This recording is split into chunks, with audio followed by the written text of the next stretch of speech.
Hey, part 2 of 2 Timothy 2. And I do kind of wish I did this as one whole video, because the whole point of it is on the same topic, 2 Timothy 2. So now I got to recap.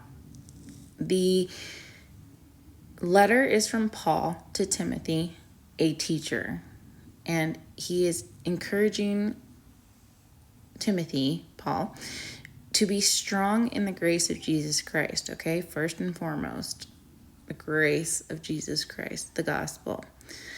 So, and he goes on to say that by doing so, you will be persecuted and suffer, but it's okay. In 11, so Paul is like, well, what if, in this letter, what if somebody is not able to take the persecution? So again, it is a faithful saying that if we be dead with him, we shall also live with him. That's a faithful saying. Be strong in the grace of Jesus Christ. If we suffer, so again, up in the chapter, to suffer, you have to be a teacher and you have to be strong on the gospel. We shall also reign with him.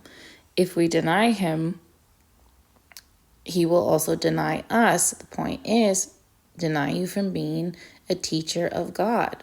You could be a teacher of the world. You could be a false teacher. You could be a wolf and get far in this life. But a teacher of God, you have to stay strong and founded on the grace of Jesus Christ, the gospel, and never leave it. That's the point. He will deny you from being a person, not you, but anyone who is not strong foundation on the grace of God, the gospel of Jesus Christ, in the eyes of God, will not be reigning as a teacher. He will deny you from that. If we believe not, but here's the issue. Not an issue, but 13. If you're not fit to be a teacher, it means you believe not. Yet he abideth faithful. He cannot deny himself. So if you're not strong and founded on the gospel with your teaching and with your speech and with your wanting to edify other people, you're still saved if you believe it. He won't deny himself. It's just you won't be a teacher, okay? He will deny you from being a teacher of his, not of the world, not of false religion, not of heresy. So, going on to 14. Of these things put men in remembrance, charging them before the Lord that they strive not about the words to no profit, but to the subserving of the hearers. So your service is to the people. Study to show thyself approved unto God, a workman that needeth not to be ashamed, rightly dividing the word of truth. But shun profane and vain babblings, for they will increase unto more ungodliness. So when you come across nonsense teachings, heresies, just shun it. And their word will eat as a doth of canker, of whom Hymenaeus and Philetus. So those were the two people. Hymenaeus, and Philetus were the two people who were trying to say that the day of the Lord had already come. Doth of canker. Who concerning the truth have erred, saying that the resurrection is past already, and overthrow the faith of some. Nevertheless, the foundation of God standeth sure. The foundation of God, the gospel, is sure. It's a sure thing. Remember, he reminds them that in verse 13. Nevertheless, the foundation of God standeth sure, having the seal. The Lord knoweth them that are his. And let every one that nameth the name of Christ depart from iniquity. False doctrine.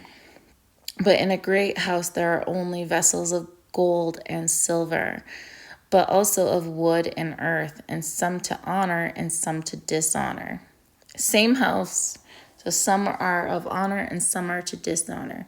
If a man therefore purge himself from these, he shall be a vessel of unto honor, sanctified and meet for the master's use. Again, still on the topic, still on the topic of being the teacher, helping the people. So, and depart from every good work, unto every good work. Flee also youthful lust, but follow righteousness, faith, charity, peace with them that call on the Lord out of a pure heart, out of truth. You want the truth, right?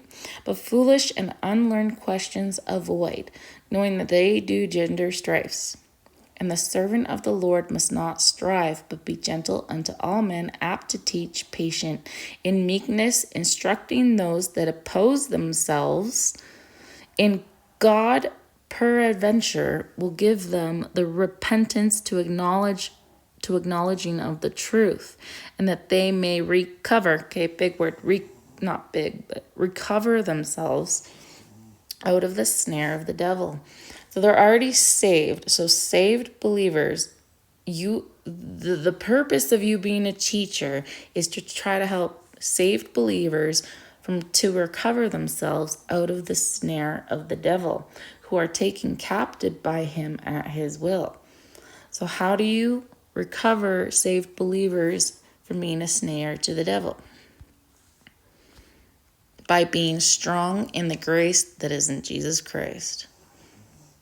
The whole entire chapter is on the same point, the same message.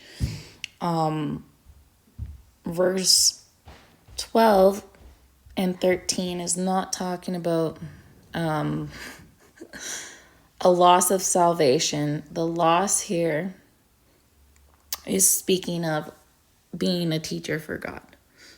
You have to be strong on the gospel of Jesus Christ and let nothing teach away from it. And that's about it. Okay, I'm going to wrap that up. 2 Timothy 2 is a good one. Read it for yourselves.